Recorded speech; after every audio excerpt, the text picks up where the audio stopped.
ঝুলি খুলবে, মজার গল্প বলবে।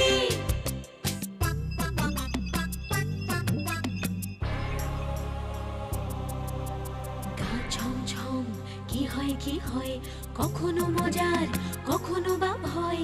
গা ছমছম কি হয় কি হয়, কখনো মজার কখনো বা ভয়। পশু পাখি রাজা রানী ভূত পেতনি চোখের সামনে সব হাঁটবে চলবে, কথা বলবে, ঠাকুমা ঝুলি খুলবে, মজার গল্প বলবে। ঠাকুমা ঝুলি খুলবে, মজার গল্প বলবে। ঠাকুমা ঝুলি খুলবে। এক গ্রামে বাস করত এক বণিক পরিবার। রাঘব, রমেন আর মহিম, 3 ভাই। বড় 2 ভাই রাঘব আর রমেন যেমন বুদ্ধিমান, ছোটটা ঠিক ততটাই বোকা। তাই তাকে সবাই মহিম মূর্খ বলে ডাকত। হ্যাঁ রে মহিম, তোকে যে সবাই মহিম মূর্খ বলে ডাকে, তোর রাগ হয় না? রাগ যে হয় না তা নয়, তবে এ তো আর নতুন শুনছি না। ছোটর থেকে ওই কথা শুনে শুনে এখন আমার গা সওয়া হয়ে গেছে। একটু যদি মন দিয়ে লেখাপড়া করতি, এসব তো আর শুনতে হতো না। পড়ালেখা আমি করতে চাইনি তা তো নয়, কিন্তু মাথায় যদি কিছু না ঢোকে সে কি আর আমার দোষ? না না না না না, তোর দোষ কেন হবে? দোষ তো সব আমাদের। হ্যাঁ, আর সেই দোষের খেসারত দিতে সারাটা জীবন তোকে ঘাড়ে বইতে হবে। এ মা, কি বলে? ধ্যাৎ, এখন কি আমি আর আগের মতো ছোট আছি যে তোমাদের ঘাড়ে উঠব? আমি জানি এখন ঘাড়ে উঠলে আমাকে বইতে তোমাদের কষ্ট হবে দাদা। শোনো কথা, বললাম এক আর বুঝলো আর এক। আচ্ছা মহিম, তোর ইচ্ছে করে না এই আমাদের মতো বেথা করে ঘর সংসার করতে? সে চেষ্টা কি তোমরা কম করেছো? তোর মতো মূর্খকে কে বিয়ে করবে শুনি? কেন, মূর্খের বুঝি বিয়ে করতে নেই? আরে কোনো মেয়ে যদি রাজি না হয়, তুই কাকে বিয়ে করবি শুনি? আমার মতোই একটা মুখ্য সূক্ষ্ম মেয়ে দেখোই না। বৌদিদের বলো, খুঁজলে ঠিকই পাওয়া যাবে। হ্যাঁ, তবে আর কি, একটা মূর্খকে নিয়েই অতিষ্ঠ, সাত করে আরো একটা ধরে আনি আর কি। যা বলেছ দিদি। শুনলি তো? শুনলাম। শুনে কি বুঝলি? বুঝলাম আমার আর বিয়ে হবে না। হ্যাঁ, তবে তবে এই তো তুই বুঝতে শিখেছিস। যা যা যা, এবার নিজের কাজে মন দে, যা।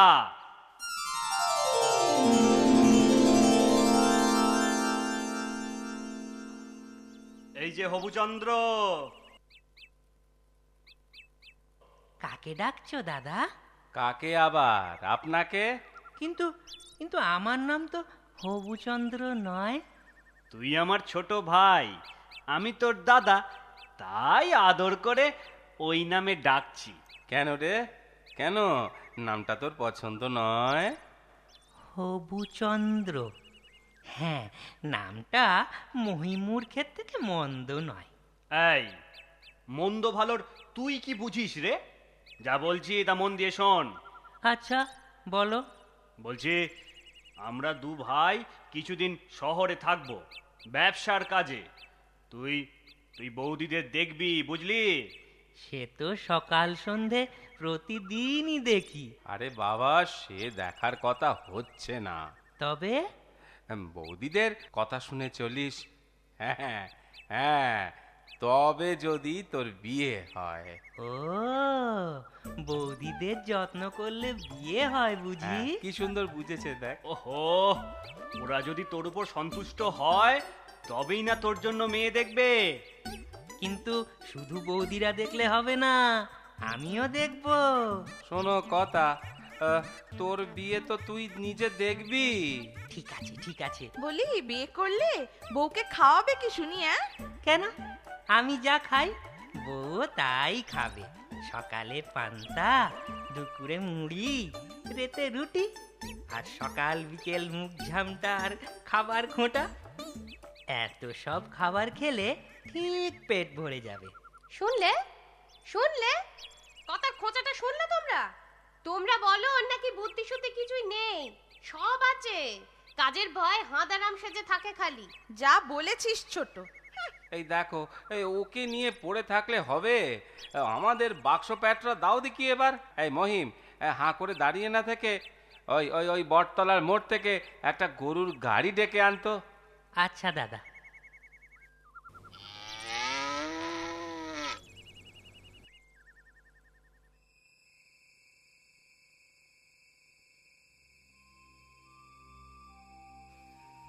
আচ্ছা দিদি, ওই হাঁদাটা কি সারা জীবন আমাদের গলায় কাঁটা হয়ে থাকবে? থাকতে দিলে তো। তা কি করে উপরে ফেলবে শুনি? ওর দাদারা ফিরতে বেশ কদিন লাগবে বুঝলি, আর এর ভেতরে আমাদের কাজ সারতে লাগবে। কিন্তু তারা যদি জানতে পারে আমাদের আস্ত রাখবে। মুখে যাই বলো, ভাই বলে কথা। তা ঠিক, যাই করি না কেন বাবু, বুদ্ধি করে কিন্তু করতে হবে। হ্যাঁ, যাতে ওই সাপও মরে আর লাঠিও না ভাঙে।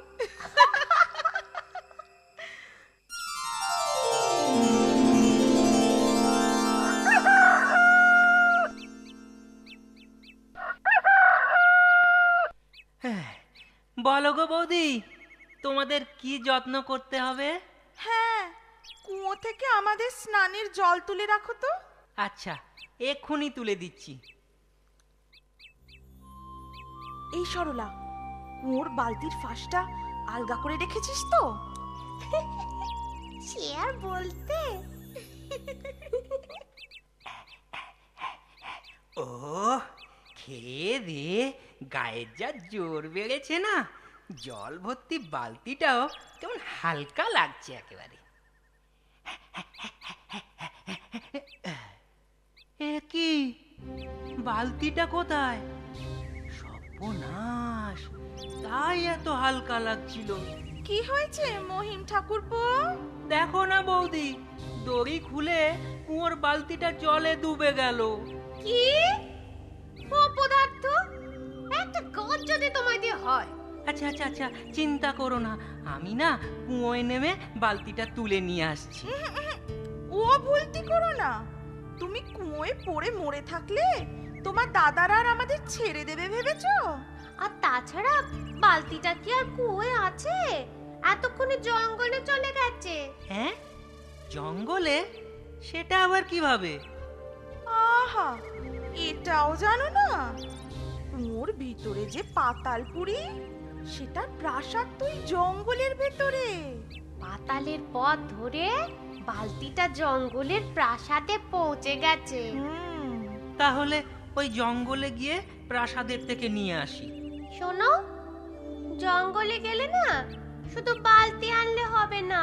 তবে আমাদের খুশি করতে তোমাকে আরো জিনিস আনতে হবে। কি জিনিস? বুদ্ধি করে আমাদের জন্য ওষুধ নিয়ে এসো তো দেখি। তবেই তোমার বিয়ে হবে। বিয়ে হবে? আনবো আনবো, নিশ্চয়ই আনবো। কি ওষুধ বলো? জ্যান্ত বাঘের চোখ। আর আমার জন্য রাক্ষসীর একটা শিং। ছোট হলেও চলবে। যাও যাও, আর দেরি করো না ঠাকুরপো। আর হ্যাঁ, বালতিটাও কিন্তু চাই। হ্যাঁ হ্যাঁ হ্যাঁ, সব আনবো সব আনবো, তোমরা ভেবো না, সব আনবো। আসি গো বৌদি। যাক, আপদ বিদে হলো। ও না বাঘের পেটেই যাবে, নয়তো রাক্ষসীর পেটে।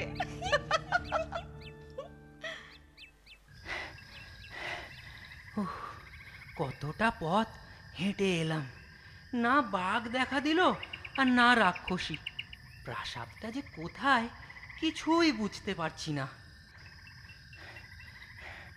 না, এবার হাঁক পারি। এই বাঘ, সামনে আয়! রাক্ষসী, তুই দেখা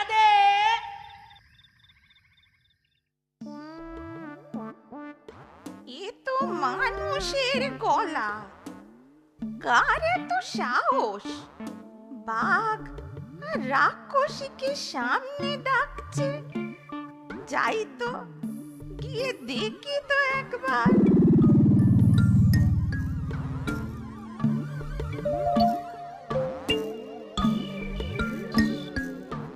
ওহে, কে তুমি? জঙ্গলে কেন এসেছো বাবা? আমার নাম মহিম, লোকে আমাকে মূর্খ মহিম বলে ডাকে। জঙ্গলে এসেছি বাঘের চোখ আর রাক্ষসীর শিং নিতে, আর ওই কুয়োর জলে ডুবে যাওয়া বালতিটাও আমার চাই। কে পাঠিয়েছে তোমায় এইসব আনতে? আমার বৌদিরা বলেছে এসব আনলে তবেই আমার বিয়ে হবে। বুঝেছি বুঝেছি। তা তোমার নিশ্চয় খুব খিদে পেয়েছে। হ্যাঁ হ্যাঁ, তা পেয়েছে বটে।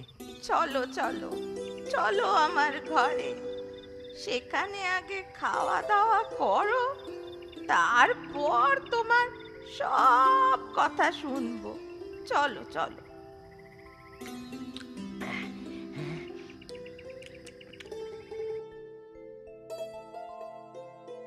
কিরে নাতনি, জামাই পছন্দ হলো?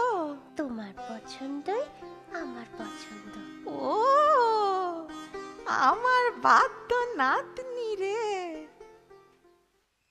শোনো মহিম, নাতনিকে নিয়ে আমি ঘরে থাকি, তাই তোমায় বাইরে ঘুমুতে দিলুম।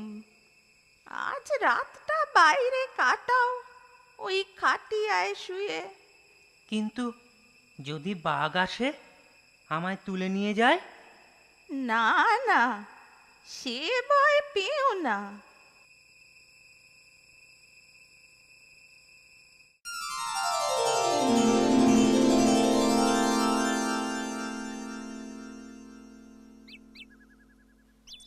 তুমি সরল ভালো মানুষ, তাই বোঝনি। তোমার বৌদিরা আসলে তোমায় মারার ফোন দিয়ে এঁটেছিল। হ্যাঁ, কিন্তু কিন্তু ওরা যা আনতে বলেছে তা যদি না নিয়ে যায় আমায় তো ঘরেই ঢুকতে দেবে না। ঠিক আছে, সে সব আমি তোমায় দেব। তবে বাপু, একটা শর্তে, আমার নাতনি রূপাকে তোমার বিয়ে করতে হবে। হ্যাঁ, বিয়ে? আমার বিয়ে হবে? নিশ্চয় হবে। কিন্তু আমার যে বুদ্ধি নেই। আমার নাতনি রূপা তার কথা মতো চললে আর কেউ তোমায় বোকা বানাতে পারবে না। আমি তো বিয়ে করতে এক পায়ে খাড়া। কত দিনের সাধ। সামনের পূর্ণিমায় তোমাদের 4 হাত আমি এক করে দেব। বেশ, তাই হবে, আমি রাজি।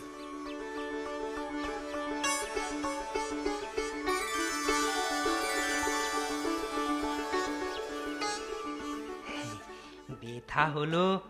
এবার এবার যে আমায় ফিরতে হবে।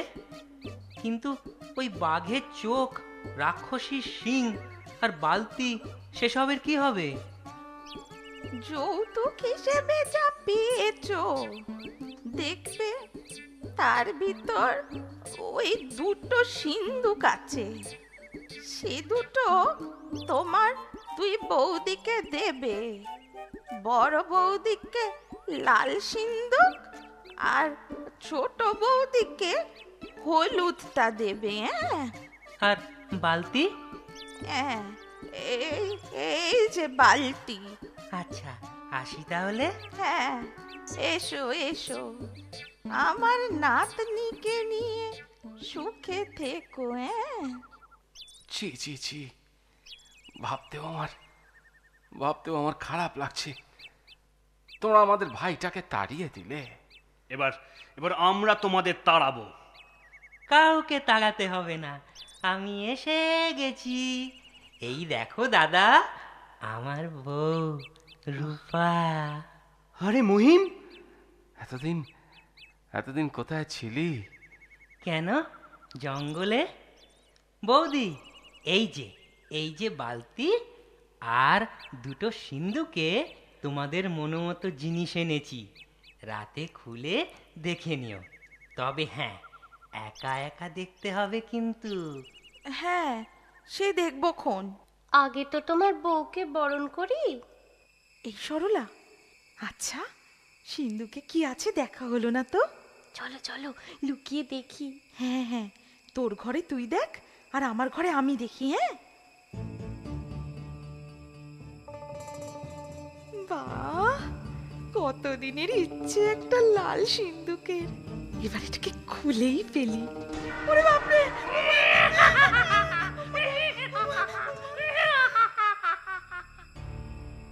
ও মা, খুলছে না কেন রে বাবা? তো এত দেরি হয় না? কোন দিক দিয়ে যে খুলি?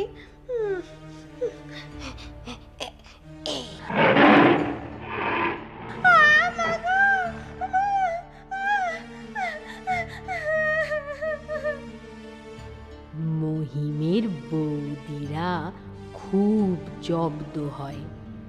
মহিমের সঙ্গে আর খারাপ ব্যবহার করার সাহস দেখায় না ওরা। রূপা তার ব্যবহারে সকলের প্রিয় পাত্রী হয়ে ওঠে। মহিমের জীবন বেশ সুখে স্বচ্ছন্দে কাটে। আমার কথাটি ফুরলো, নোটে গাছটি মুড়লো।